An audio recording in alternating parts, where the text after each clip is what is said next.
Welcome to Vibe Check. I'm your host Grace, and this is a safe space where we peel back the layers on how creatives, artists, and everyday people navigate work, life, and the vibes that fuel their everyday life experiences. Today's episode is a bit personal to me. It is about how we choose to show up into the world. See, a few years back, not a few, maybe 10 or so, I used to date this guy. He was smart, he was handsome, he was older, he was obviously very successful, and I kind of looked up to him. And we had a problem.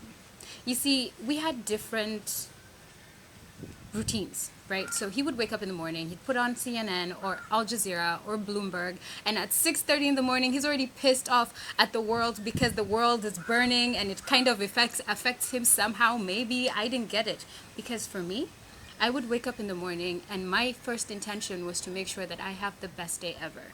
And if I was in a bad mood, I would make sure that before I leave my house, I have turned that around. How do I do that? I'm going to turn on a podcast. I'm going to meditate.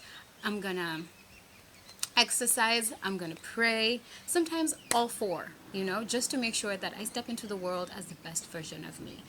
So if I wake up in the morning and I'm not feeling like I'm 100%, I'm going to make sure by the time I walk out of the house, I have gotten as close to 100 as I can get.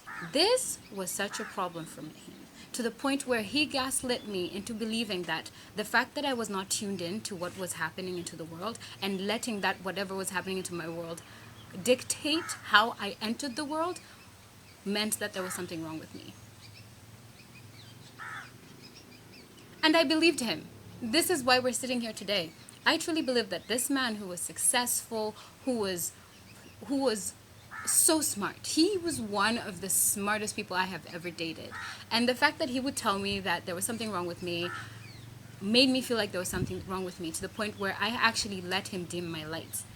You know what I'm saying? Like, anytime I would sleep over at his house, I wouldn't listen to my music. I wouldn't do my meditations. I wouldn't do my morning rituals to make sure that I would step into the world. And that meant that by the time I was showing up into the world, I would be like him. I'd be like, don't talk to me unless I've had my coffee. I was this close to starting to smoke cigarettes. Thank God we didn't.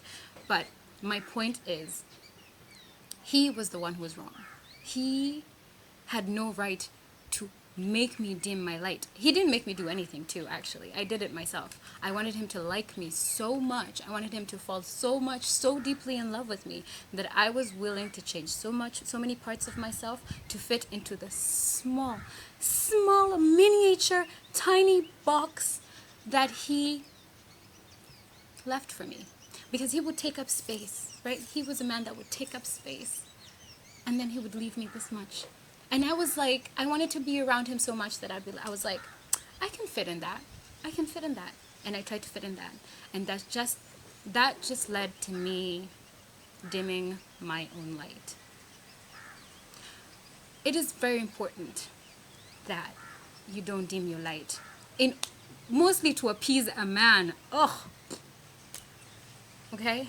You don't have to show that you're suffering, to show that you're tapped into what is happening into the world. You can show up as your most authentic self and still have empathy for what is going on around you. It took me years to understand this, but he was somehow right. Protecting your space is an act of rebellion. Not letting everything that is going on in the world affect how you show up in the world is an act of self-love and rebellion to everybody else who doesn't subscribe to that type of message. He was right. I was not like him. There's so many other women that he could have hit on that would have shared his values, that needed a coffee and a cigarette before they talked to somebody in the morning. But I'm not that girl. I don't need anything but sunshine, baby, in the morning. So what is the lesson, you guys? You don't have to carry the weight of the world to show that you're paying attention. You don't have to show your pain to prove that you're aware. Your light is still revolutionary. And your softness, that softness is radical. How you show up, especially in the face of chaos, is how you reshape the world around you. So show up authentically, truly, magnificently as yourself. You are the light that was needed on that day, on that dark day. You are the light that's going to help Not everybody, because again, not everybody's gonna get how you can be so chipper, how you can be so happy, and the world is falling apart. But you know what? It's gonna help one person or two persons, or even yourself, just have a better day. Because something will always be going on. There will always be chaos around you. There will always be chaos. See, when I was younger, I always felt like things were happening to me. Things were happening to me. Why is everything happening to me? And this was because I let the chaos dictate how I was stepping into this world. And this is why it was so easy that when my ex was like, Grace, you're gonna have to tap in, I was like, oh my God, maybe I do have to tap in. Because I convinced myself it wasn't his fault, it was my fault, it was me, and I have worked on it. But I convinced myself that the chaos was things that happened to me instead of things that happened around me and things that happened for me that didn't have to dictate how I moved into this world. That state of mind made me move in a constant state of anxiety. I was always anxious. I was such an anxious kid, and I tried everything to deal with my anxiety. Everything. Okay? I tried it all. And you know what? It wasn't until I tapped into myself, until I realized, you know what? Things will always happen. There will always be the next thing. I'm going to solve 2 problems today, and 3 problems are going to show up tomorrow. But that doesn't mean that tomorrow is going to be any harder than today. That doesn't mean that because you're problem solving today, today has to be hard. Okay? Problems will come and go. People will come to go. Where you can ask for help, ask for help. Where you need to do it yourself, do it yourself. Where you can't, communicate. It's also okay to communicate where you can't. You can't do it all, and that's okay. You're human. You're soft. You're just a girl. And that's okay. And that's okay. Let's move in this world like everything that is happening to us is happening for us. Everything that you're being set up for, everything that is being thrown at you, God already knows that you can handle it. Okay? You already have the ultimate person to carry all your problems for you. God is walking with you. He will not put you through something that he knows you can't handle. And when you feel like you can't handle, ask for help. Talk to God.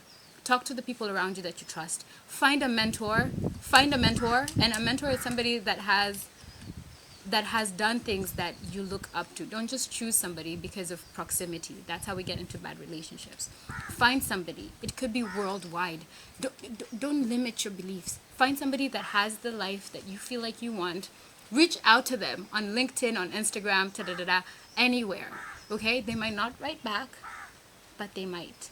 And walk with this person to help you fulfill the life that you want for yourself. But for heaven's sake, please don't let what is happening to you or around you dictate how you show up into this world. You are so powerful. Okay? There is nothing that can stop you. You until this point today, you have solved 100% of the problems that you've been going through. So why are you scared today? Why are you afraid? Show up. Show up with your head up. With your head up. And if you're scared, I just learned this thing and I'm so happy I remembered it before I finished the video. But if you're scared, it helps to name your emotions, right? So if before you're about to walk into like an interview and you're feeling nervous, call it out. Be like, oh, I'm feeling nervous. I'm feeling anxious. I'm feeling fear. I'm feeling imposter syndrome. Call it out and then call yourself out. Because why are you feeling imposter syndrome? Those people read your CV and called you in for an interview because you are exactly who you think you are. And also walk like you are exactly who you know you are, okay? You don't have to be the person that you are now. You can apply to a job that needs you to be fluent in French. Who says you won't be fluent in French next month? Who says? So you walk into that interview like, you know what? Blé du fromage. That just came to me. Here's your vibe check for the week. How are you choosing to show up into this world? Are you letting the world dictate your frequency, or are you tuned into your own station? How are you showing up into this world? What dictates how you will show up into this world? What's your morning ritual? How do you get yourself ready for the day? How do you get yourself ready when you feel like you're not ready to face the day? How do you get yourself ready when you feel like the day is your bitch? How do you get yourself ready when you feel like everything is working against you? Okay? But that day, I know that day. I've been through that day. That's the day where you're like, maybe I shouldn't just go. Maybe I should just cover myself up, get up, put on a full face of makeup, meditate, and go face your fears. Okay? We're not gonna let anxiety and worry stop us from living the life that we need to live. So let's go get it. I'm Grace. I have been your host. Thank you so much for sitting with me on my first ever episode. More to come. Please join me through this journey. As I'm talking to you, I promise you I'm talking to myself. And I have loved this episode. So thank you so much for being with me. And until next time, bye.